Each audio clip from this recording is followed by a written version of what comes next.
John decided to go skiing with his buddy, Keith, so they loaded up John's minivan and headed north.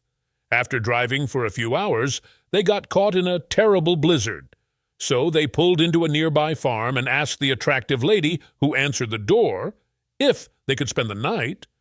"I realize it's terrible weather out there, and I have this huge house all to myself, but I'm recently widowed," she explained, "and I'm afraid the neighbors will talk if I let you stay in my house." "Don't worry," John said. "We'll be happy to sleep in the barn, and if the weather breaks, we'll be gone at first light."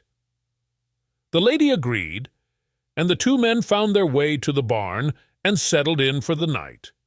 Come morning, the weather had cleared, and they got on their way and enjoyed a great weekend of skiing. But about 9 months later, John got an unexpected letter from an attorney.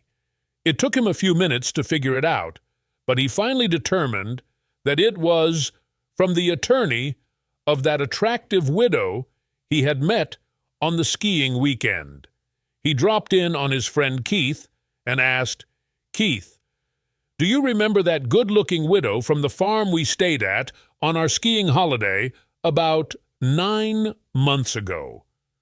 "Yes, I do," said Keith. "Did you, happen to get up in the middle of the night, go up to the house and pay her a visit?"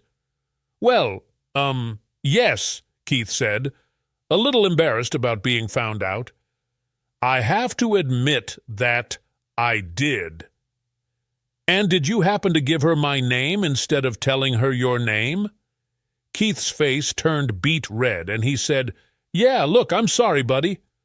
"I'm afraid I did. Why do you ask?" "Well, she just died and left me everything."